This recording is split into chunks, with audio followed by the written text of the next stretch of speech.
अब इतना मौका है, पढ़ लो, नहीं तो आने वाले जो 4-5 महीने है या 5-7 साल उसके पास फिर किमें कौन रहोगा। बुग्गी के ऊपर बैठेगा, बैठ के गाने गाओगा, चलते चलते यूं ही रुक जाता हूं क्या यही प्यार है, बैठे बैठे यूं ही खो जाता हूं क्या यही प्यार है। एक बूढ़ा सुना था, बोला बेटा प्यार कोनिया कमजोरी है, इसका इलाज करवा ले और कुछ नहीं रह जाओगा। हंगरी के अंदर एक शख्स का जन्म होता है 1910 के अंदर, और वो लड़का धीरे धीरे जब वो आगे बढ़ने का काम करता है, जब वो लड़का आगे बढ़ता है, बंदूक चलाना सीख लेता हो। जैसे भगत सिंह के चाचा से एक बार भगत सिंह के चाचा ने भगत सिंह से पूछा था कि भगत सिंह आप खेत के अंदर क्या उगा रहे हो, तब उन्होंने कहा था कि मैं बंदूक है इस खेत के अंदर उगा रहा हूं। उस बंदूक के ऊपर राइट हैंड से इतना गजब का निशाना करौली नाम का वो लड़का करता था। सुना किसी ने करौली नाम? सुना?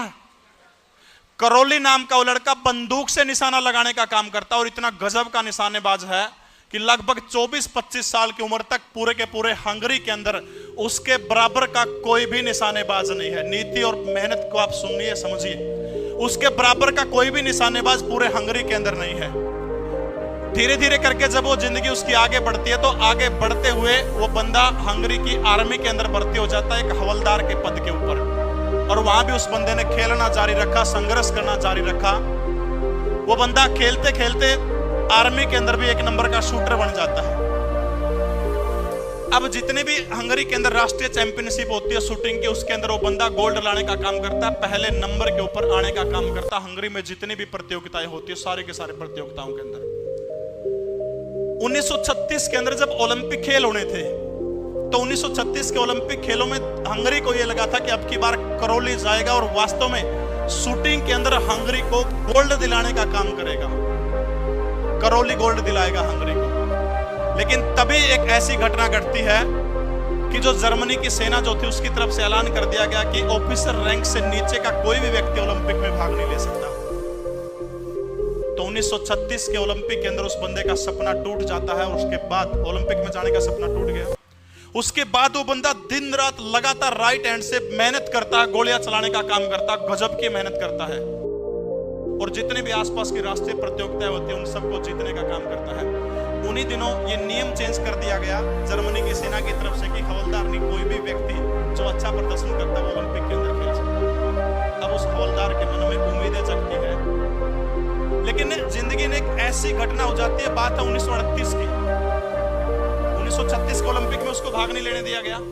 1938 के अंदर वो एक दिन आर्मी के अंदर हैंड ग्रेनेड जो गोला होता है हाथ से फेंकने वाला, जब उसको फेंक रहा था राइट हैंड से, तो वो गोला हाथ के अंदर ही फट जाता है। और परमात्मा की नीति किस्मत ऐसी देखिए, पूरा का पूरा राइट हैंड जो था उसके हाथ उसके शरीर से पूरा का पूरा अलग हो जाता है। पूरा हंगरी मायूस हो जाता है कि अब तो करौली के पास एक मौका था कि 1936 के अंदर यदि इसको भाग लेने का मौका दिया जाता ओलंपिक में तो एक बंदा गोल्ड लेके आता। हर कोई मायूस है हंगरी के अंदर कि अब कुछ नहीं हो सकता, पूरा का पूरा ये बाजू चली गई। लेकिन एक शख्स मायूस नहीं था, वो शख्स था करौली। बिना किसी को बताए लगातार 11 महीने तक लेफ्ट हैंड से प्रैक्टिस करने का काम करता है, गोलियां दागने का काम करता है। अगर कोई राइट हैंड है, इस हाथ तक काम करके देखियो, दर्द होगा, तकलीफ आओगी, लेकिन जिसने मंजिल को चुना वो दर्द तकलीफ इन चीजों को कभी नहीं देखता। उस बंदे ने क्या किया, लेफ्ट हैंड से प्रैक्टिस करेंगे लगातार 11 महीने हो गए। हंगरी के बुडापेस्ट के अंदर 11 महीने बाद एक नेशनल शूटिंग प्रतियोगिता का आयोजन होता है। अब वो नेशनल शूटिंग प्रतियोगिता का जब आयोजन होता है, तो उस प्रतियोगिता के अंदर जब वो स्टेडियम के अंदर गया, तो उसके जो प्रतिद्वंदी खिलाड़ी थे, मतलब जिसको करौली ने पहले प्रतियोगिता में हराया है, वो बंदे आगे, वो देख के हंसी करने लगे, बोला तो ताड़ी तोड़ी बजाना आया होगा भाई, मारे हौसला अफजाई करना आया होगा। बोला हौसला अफजाई करने को नहीं, खेलना आया हूं। और लेफ्ट हैंड से उस बंदे ने जर्मनी के हंगरी की उस चैंपियनशिप के अंदर, नेशनल चैंपियनशिप नंबर 1 के ऊपर रहा था, गोल्ड मेडल जीतने का। 1940 के अंदर 4 साल बाद ओलंपिक होते हैं। 1940 के अंदर अब तो पूरे देश को मुंह लगने लग गया, चल राइट हैंड तो इसका कट गया, लेफ्ट हैंड तो ये बंदा देश ने गोल्ड जरूर दिलाऊगा 1940 के ओलंपिक खेलों के अंदर। अब नीति देखिए, 1939 के अंदर द्वितीय विश्व युद्ध शुरू हो जाता है। और जो 1940 के ओलंपिक खेल थे वो विश्व युद्ध के कारण 1940 के ओलंपिक गेम कैंसिल करने पड़ गए थे, रद्द कर दिए गए। अब जरा सोच के देखिए, वो शख्स 1936 से ओलंपिक के अंदर गोल्ड मेडल का सपना संजोए हुए बैठा है। 36 में उसको भाग नहीं लेने दिया गया, 38 के अंदर उसकी बाजू कट जाती है, 40 के अंदर ओलंपिक खेल रद्द हो जाते हैं। जैसे आज बार-बार सीईटी जो उसकी डेट आगे जा रही है, उसी घटना के ऊपर अब ठीक 4 साल बाद 1944 के ओलंपिक खेल आते हैं और 1944 के दौरान भी द्वितीय विश्व युद्ध चल रहा था और उस कारण दूसरे विश्व युद्ध के कारण 1944 के ओलंपिक खेल भी रद्द करने पड़ गए थे। 1936 का वो सपना 1944 तक पूरा नहीं हुआ। धीरे धीरे करौली की उम्र भी जवाब देती जा रही थी, क्योंकि उम्र बढ़ती जा रही थी और जब उम्र बढ़ती तो आपको पता है बहुत सारी चीजें काम करनी छूट जाती है। और जब 1944 के ओलंपिक खेलों के अंदर हंगरी की तरफ से भाग लेने के लिए 38 साल के करौली जब वहां पहुंचते हैं तो पहले ही झटके के अंदर अपने हंगरी को 38 साल की उम्र में शूटिंग में गोल्ड मेडल ओलंपिक में दिलाने का काम करते हैं।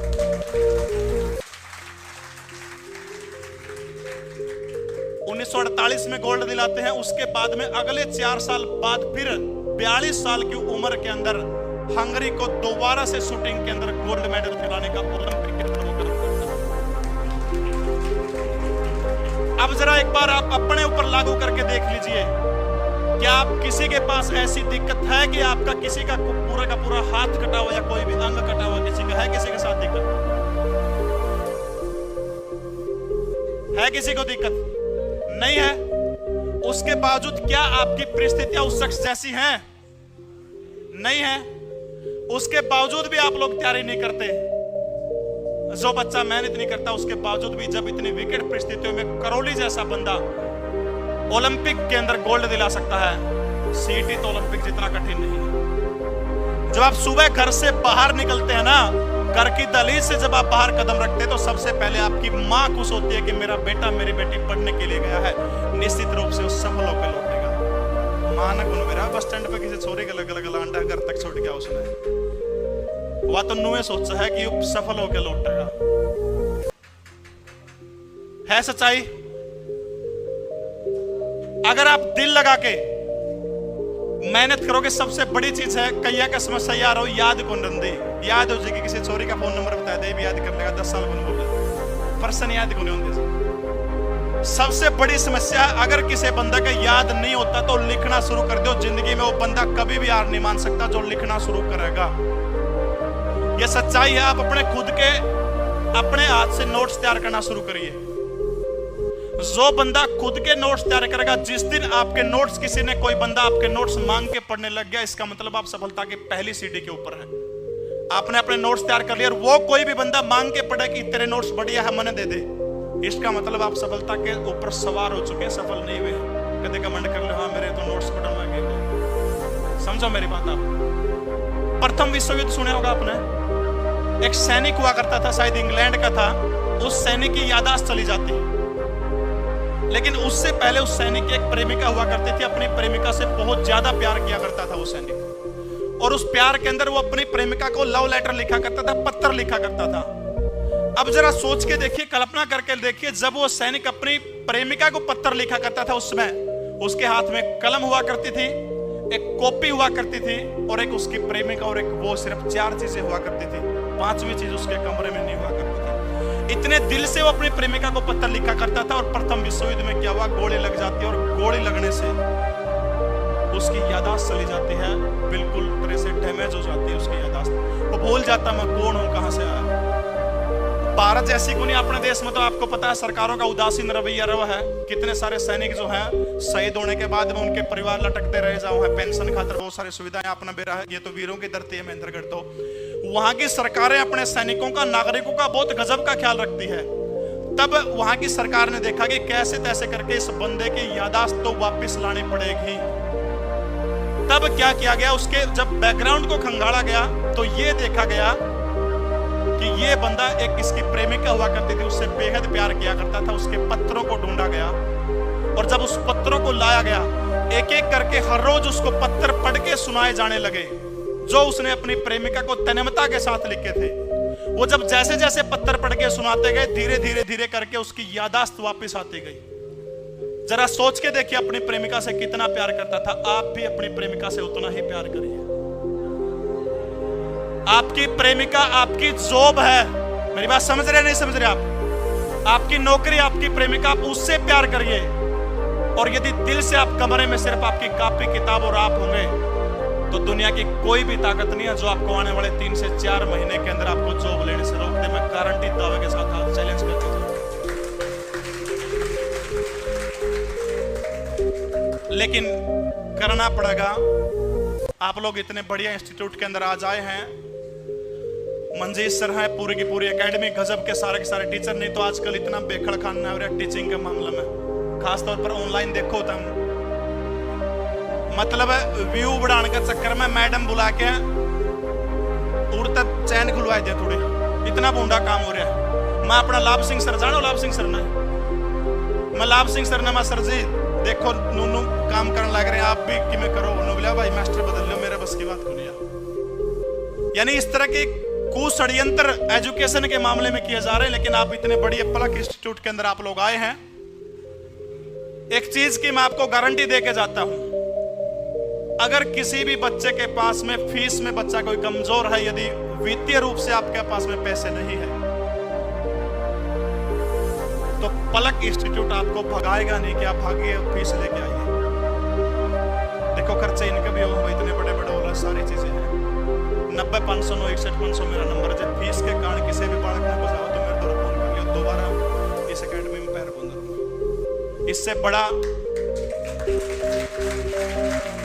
इससे बड़ी सियोरिटी में आपको कुछ नहीं दे सकता। समझ रहे मेरी बात को? इससे बड़ी सियोरिटी कुछ नहीं दे सकता मैं आपको। दिल लगा के रूटीन के अंदर मेहनत करते रहिए। सबसे इंपॉर्टेंट 5-7 चीजें मैं जिक्र करूंगा, उसके बाद मैं अपने वाणी को विराम देने का काम करूंगा। सबसे पहली चीज, एक तो हरियाणा जी के है, मेन चीज के ऊपर फोकस करते हैं। हरियाणा जी के है, सारे कर दोगे मैंने, मेरा कोई बड़ी चीज हो, ठीक है? कोई भी किताब ले आओ, किताब सारी बराबर रख दिन सोचो आज वो आएगी कोई दम नहीं। एक कोई भी किताब ले आओ अच्छी सी, उस किताब में आप अच्छे तरीके से पढ़ लो, ठीक है? हरियाणा जी के हो जाओगी। करंट अफेयर खातर जो है यूट्यूब के ऊपर बहुत सारे माध्यम है, जरूरी कोई मेरी वीडियो देखनी, किसी की वीडियो देख लो, करंट अफेयर और तक कवर हो जाओगे। नहीं तो कोई मैगजीन लेके कर लो। हरियाणा करंट अफेयर 2 चीज कवर हो जाओगे, बड़ी आसानी से हो जाओगे। सबसे महत्वपूर्ण चीज आती है जो खास तौर पर साइंस है या फिर जीएस का पोर्शन जो है। एक काम करिए, आपके आसपास कोई भी सरकारी विद्यालय होगा, सरकारी स्कूल होगा, वहां जाइए। वहां पर 6ठी से 8वीं तक की आपको एनसीईआरटी की किताबें फ्री में मिल जाएंगी। आप किसी वहां से दोस्ती करिए, किसी टीचर से या कैसे भी करिए, वहां से आपको फ्री ऑफ कॉस्ट बहुत सारी मिलती है। अब जे देखो एनसीईआरटी देसी की हो, सबके बस की बात को नहीं। वहां देसी की आज चाउमीन बर्गर तो किसी ने खवाले, सारे खा लेंगे। देसी घी पैन लग जाए पिया जाओगा। वो घी है, वो जो घी पीजेगा और पचाएगा ना, उस तो बाहर पेपर को नहीं आंदा गारंटी। उसके अंदर जब पूरी नहीं पड़ी जाओ तो उसमें आप देखियो एनसीईआरटी में कॉलम से बने हो, अगर आपने देखे हो तो देखिए। क्या आप जानते हैं इस तरह की चीजें हो? कम से कम उनके नोट्स देखो, पूरी पढ़ को तो उस जैसी बेस्ट चीज कोई भी है नहीं। कम से कम, अरे जमा मैडम का नहीं देखा, मेरे का नहीं देख लेना है, कह रहे हूँ काका है मेरे जमा सर में गुंद रखे नो सीधे ले रहा चुकर था। मैं भी बोलने लग रहा हूँ ना, क्या हूँ करा।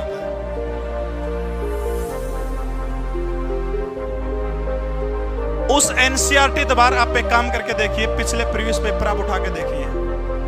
मेरा क्या है, मेहनत कौन करते हुए तीर मारे जाओ, हाँ हो जाएगा। पिछले आप प्रीवियस पेपर उठा के देखिए, एनसीईआरटी से बाहर आपको 99% कुछ भी नहीं मिलेगा। एक रामबाण औषधि है किसी भी एग्जाम को क्रैक करने के लिए एनसीईआरटी।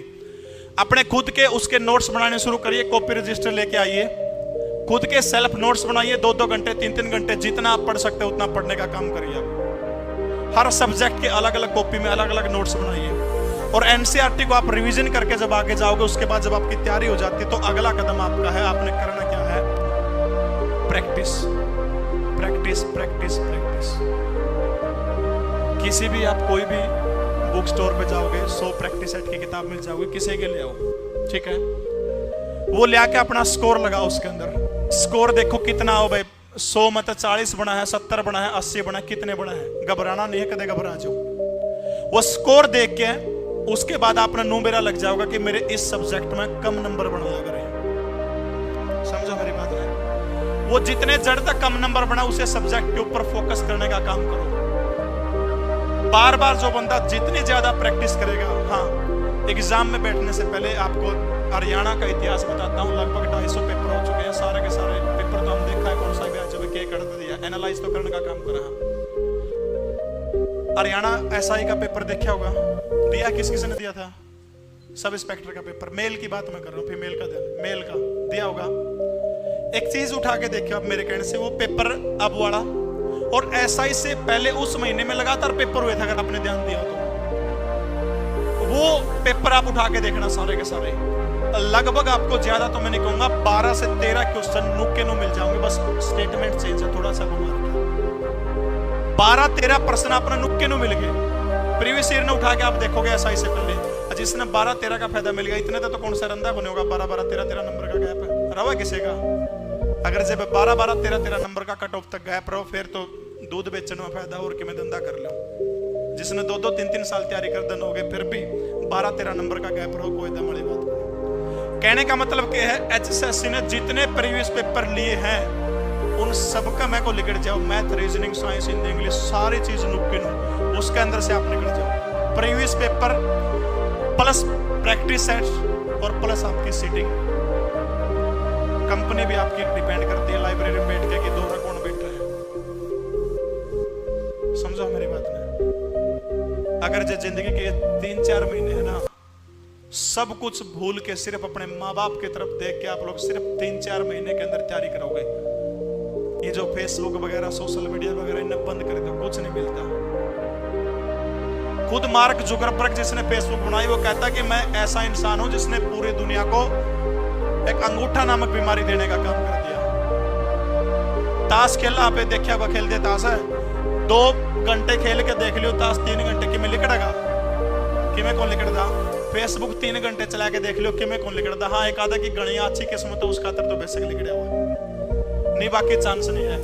इन चीजों को सिर्फ सोशल मीडिया का यूज आप इतना ही करो जितना आपकी जरूरत है, जितने आपने जरूरत है उस तक ना, उस चीज आप ना छेड़ो। सिर्फ 4-5 महीने अपनी कंडीशन देख के मैं गारंटी दे 2016 वाली भर्ती हुई थी, नौकरी लगे बच्चा नू ले लो, समाज में अपना रुतबा नहीं आपका इतना बढ़ जाओगा, जना जना नु टोकने आ जाओगे, ड्यूटी कड़ा है, घर आ जाएगा तो कच्चा होगा, तुम्हें पूरे हो जाएगा। कुछ आने वाली 30 से 40 साल तो आपकी वो सुधरेंगी, आने वाली 3 पीढ़ियां भी आपकी सुधरेगी। एक नौकरी घर में आ जाए 3 पीढ़ी सुधर जाओ। और जो मेरी बात मजाक में लेंदे हो, हा करके उड़ान दे उस चीज में, देखो मेरे तो के नुकसान तार रहे बेटा। करोगे तैयारी, करोगे तैयारी। आज आपको एक कसम देके जाता हूं, आपको आपके माँ बाप की कसम, आपके प्यार की कसम, या जिस चीज को आप मानते हो उसकी कसम की, जिंदगी में कम से कम भी आज से 8 से 10 घंटा पढ़ना शुरू करो। हाथ खड़ा करके एक बार वादा करिए, कौन कौन मेरी इस बात को मानेगा, 8 से 10 घंटा पढ़ने का काम करेगा।